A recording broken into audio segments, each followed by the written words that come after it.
उपवास नाही धरला त्याच्यामुळे दरवर्षी 9 दिवसाचा धरते गाईड. त्याच्यामुळे मोहल्ला 1 दिवसाचा पण धरला नाही. त्याच्यामुळे माझी पोरगी काय बोलली मला, दिदी माझी आई 1 दिवसाचा पण धर, पण मी 1 दिवसाचा धरला, दिवसभर धरला, संध्याकाळी जेवण केलं गाई. लगेच गावी निघाले, पाय सुजला गाई. काय केलं मी देवाला, काय खोटं बोललो का? शांतीचं नियमाटी.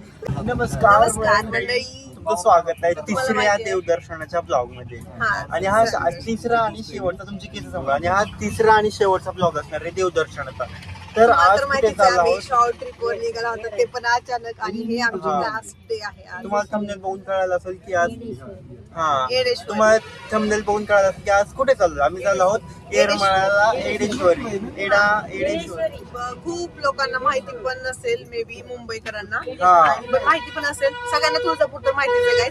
तुळजापूरला नाही येत. आम्ही रात्री तुळजापूरला गेलो होतो, पण दर्शनाला नव्हतो गेलो, कारण तिथले देव आता झोपलेले असतात. आम्ही दर्शन केलं होतं बस स्टँडला आम्हाला स्क्रीन वरती असे देव दिसले होते. तिथं म्हणजे कसं असतं माहिती, तुळजापूरचे ना देव असे, त्यांना भंडारा वगैरे नहा धू घालून असं मस्त गादीवरती मूर्तीला झोपवलेलं असतं, सोन्याच्या चांदीच्या पलंगावर असं. आणि आता आम्हाला येरमाळ्याचं पण तसंच असतंय मला वाटतंय, पण तरी पण आम्हाला ते खेटा बोलतात. फेटा घालायला म्हणजे प्रदक्षिणा घालायची, डोंगराला प्रदक्षिणा घालायची आम्हाला. सव्वा कोसाची आई मध्ये सव्वा कोसाची आहे. तर आता आमचा हा शेवटचा असणार आहे गावाकडचा दिवस, कारण ते झालं आम्ही लगेच मुंबईला निघणार आहेत. आणि आजच्या दिवसासाठी आम्ही खूप एक्साइटेड आहेत, कारण आज आमच्याकडे थोडीशी एनर्जी आहे. आम्ही 2 एक साथ केल्या ना, 2 एका दिवसामध्ये केले. सो आता आम्ही मुक्काम केलता अक्कलकोटला, राईट. अक्कलकोटला आम्ही आलो गाणगापूरहून अक्कलकोटला राहिलो, आणि आता जात आहोत आम्ही येडेश्वरीला.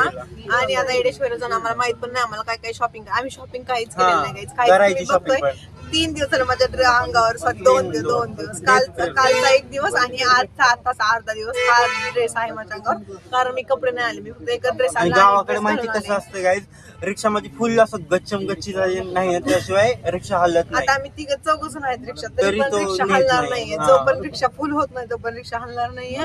आणि आम्हाला जिथं खूप वेगळे, खूप म्हणजे तुम्हाला गरमी पण खूप राहिलेलं आहे. आम्हाला त्याची ही आहे सगळं म्हणजे सवय आहे, पण आता मुंबईची सवय लागली. पण तुम्हाला माहिती मुंबईला किती आपल्याला ट्रॅव्हलिंग साठी ऑप्शन. ट्रेन नाही, मेट्रो नाही, रिक्षा नाही, बस नाही, रॅपिडो आहे, ओला आहे, सगळं आहे, वाळलेला आहे, ओला आहे. तर आपण भेटूयात मंदिराला गेल्यावर. ते जाऊ दे, ऑनलाईन पेमेंट पण आम्हाला गणगापूरमध्ये कुठंच ऑनलाईन पेमेंट करायला जमलं. नशीब तेव्हाच आम्ही 5-6 हजार रुपये कॅश घेऊन आलो.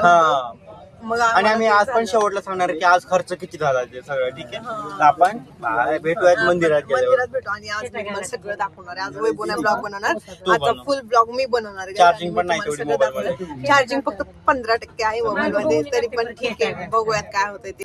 गाईज, तर आता आम्ही पोहोचलो मंदिराच्या इकडे येरमाळ्याला. आणि आम्हाला ना अर्धा नाही पाऊण तास उभा केलं, उभा नाही बसवलं रिक्षामध्ये, कारण त्याचे पॅसेंजर येत नव्हते. 3 पॅसेंजर कमी होते. नीट धरात कॅमेरा डोकं नको. तर 3 पॅसेंजर कमी होते, आणि त्या 3 पॅसेंजरचे पैसे आमच्याकडून घेतले. मतलब 1 पॅसेंजरचा आम्ही पैसे दिले त्याला आणि आलो. इतर देवी दिसायला लागली बाबा येरमाळ्याला. आम्ही दोघांनी केस बांधायचे ते यार, माझे केस खराब झाले बघ ना. काल मी तिथं गणगापूर मध्ये ते पाण्यामध्ये डुबकी मारत होती ना, तेच पाण्याने केस धुतलेले, त्याच्यामुळे मला वाटतं खराब धुतलेच नाही. तर गाईज, आता आम्ही जाणार कुठे खेटा मारायला, म्हणजे जे मंदिर आहे ना, डोंगर आहे ना, त्याच्या पुढे पूर्ण मोठा डोंगर आहे ना, त्या डोंगराला असं गोल प्रदक्षिणा घालायची. स्वतः ते घालायचे आम्हाला, ते काहीतरी आहे त्याच्या मागं आहे ना. आणि ते प्रदक्षिणा घालताना बोलायचं नसते, त्याच्यामुळे आम्ही ब्लॉग कंटिन्यू नाही करणार. आम्ही डायरेक्ट मंदिरात आले, ब्लॉग कंटिन्यू करणार. काय सर, आमचं आयुष्य अवतार कसा डेंजर झाला. 2 दिवस गावाकडे आलोय ना, पूर्ण टायमिंग ही तर माझ्यापेक्षा काळी पडली. ते आपल्या दोघांचं सेमच झालं. कसं काही इग्नोर करा यार, प्लीज इग्नोर करा. आणि गावाकडे आलं ना, टॅनिंग बघू शकता तुम्ही फेसवर वगैरे. आई आली बाबा, कसं काय लवकर आई आली. मी स्लो आलो ऍक्च्युली. आई आमची लंगडत चालते ना, त्याच्यामुळं. तर खूप स्लो आली. तिथं पाय सुचला ऍक्च्युली, त्याच्यामुळे ती. आणि पाय तर खूप पोळले गाईस, म्हणजे खूप तरी मलाई आहे गाईस. मी वैभवला म्हणलं मलाई घेऊन थोडीशी टेस्ट करून दाखव इकडे साईडला आहे. तर मी म्हणतो आई खूप स्लो आली, कारण तिचं ना पाय सुजला आहे ना, त्याच्यामुळे ती लंगडत आले आणि आम्ही दोघं फास्ट आलो, तरी पण मी स्लो चाललो कारण आई मागून येत होती तिथे लक्ष राखायला. सो मलाही तर मी म्हणत होतो टॅनिंग खूप झाली गाईज, मंदिरामध्ये भयानक टॅनिंग. मंदिरामध्ये हा हे बघा तुम्ही बघू शकता. आता त्यांना पण माहिती आपण चांगलं वाटतंय guys. आम्ही देवस्थानावर सुट्टी घेतली देवानी आम्हाला एवढं अचानक बोलवलं, पण नाहीतर मग आम्ही कधी घेणार होतो, टायमिंग कधी काढणार होतो. आता अक्कल आहे घरात बसणार पण असं करतोस. काय केलं मी देवाला, काय खोटं बोलतो का? छान दिसते नियमाटी. गमच. मम्मी आली आमची, हे बघू शकता. आ सुजलेला लय दुखायला आहे. तर आमची आई म्हणते गाईज उपवास नाही धरला त्याच्यामुळं दरवर्षी 9 दिवसाचा धरते गाय, त्याच्यामुळे मोहल्ला 1 दिवसाचा पण धरला नाही. त्याच्यामुळे माझी पोरगी काय बोलली मला, दीदी माझी आई 1 दिवसाचा पण धर, पण मी 1 दिवसाचा धरला, दिवसभर धरला, संध्याकाळी जेवण केलं गाय. मग उपवास लगेच गावी त्यांना निघाले, माहिती. पाय सुजला गायच. मी मग बसले गायच, मुलाला घेऊन, माझ्या मुलीला घेऊन गायच. मी खेटा घालायला येडेश्वरीच्या तिचा एवढा पायात. पाय सुजलाय तरी चला पण तिनं चला येणार, खूप मोठं हे केलं. चला वरी चला, पाय सुजलाय. आता वरी जातो आम्ही. चला पायरी गडावर म्हणजे मंदिरावर. हा, चला मंदिरात. किती घेतलं नाही, किती दिले वापस? दिले 450. गाईज So guys- घेतलेला आहे प्रसाद. हे बघा कसं ठेवते पैसे होते. चेन पण लावायचे काय? किती 450 चेन लावून दे. मी कसं लावू चेन? हाताने लावू शकतोस. आम्ही फक्त पेढा घेतलाय, नारळ कुठे घ्यायचं? आता जाऊ तू. आई गेली आमची. आई कुठे? इथेच बसली. चलो आई तू जायचं ना वरी, तू हळूहळू येते त्याच्यामुळे. चलो हळूहळू. गाईज आम्ही रस्ता चुकला होता. मला वाटलं तिकडूनच लाईन गेली. आतमध्ये येऊन रस्ता चुकला ऍक्च्युली. तर नाही तर आम्ही आलोय मंदिरात. आतमध्ये चाललो थांबले.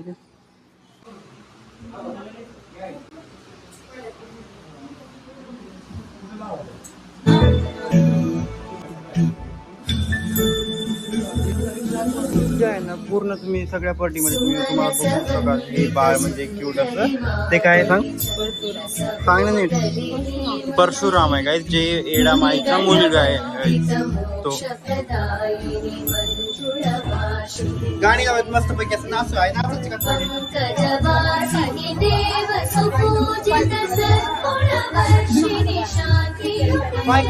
तर आम्ही इकडे पण थोडीशी शॉपिंग केली तुम्हाला बोललं.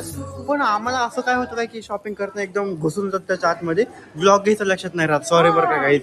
आता हे बघा दाखवा ना, छोटीशी शॉपिंग केली आम्ही. ती घरी गेल्यावर दाखवतो मूर्ती. आणि ह्या सगळ्या मूर्ती आम्ही तुम्हाला घरी गेल्यावर दाखवणार पूजल्यावर, कारण त्याचा एक वेगळा ब्लॉग बनेल.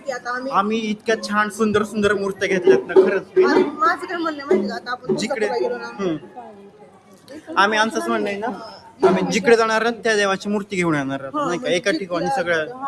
एका ठिकाणी सगळ्या मूर्त्या वगैरे काही घेणार नाही. नाही पण इथे फक्त अंबाबाईच्या आणि तुळजापूरच्या आईचीच भेटते. पण तुळजापूरची आई आणि अंबाबाई एकच नाही तसं काही नाही. येडेश्वरी आणि अंबाबाई वेगळी. अंबाबाई म्हणजे ही येडामाई आहे, ती अंबाबाई आहे असं आहे. हा तर म्हणलं आता अंबाबाईची नको, आपण तुळजापूरला गेलो कधी तर तुळजापूरून ती आणूयात. आणि नंतर आम्ही खंडोबाला गेल्यावर नंतर हा जेजुरी खंडोबाला नाही. तर नाही भेटत आहे. खंडोबाला नाही, खंडोबाची नाही भेटत इथं. त्याच्यामुळे आम्ही ना फक्त आम्ही तुम्ही केले का कधी असं ट्रॅव्हल ऑटो मध्ये? बापरे टमटम टमटम टमटम. हे बघा पूर्ण आम्ही दिसत पण नाही उन्हामुळे. आणि यामध्ये 10 जण बसतात. 10 जण मुंबईला तुम्हाला माहिती, फक्त 3 जणांच्या वर बसत नाही.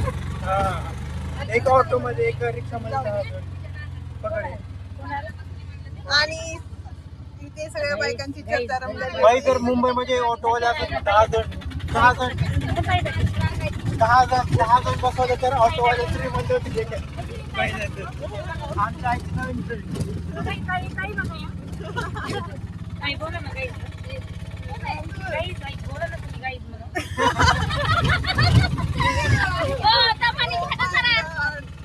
आमची खूप जास्त कमेंट करायची आणि इतकं तुरडं आहे. माझ्या सगळ्या स्क्रीनवरती तुरडं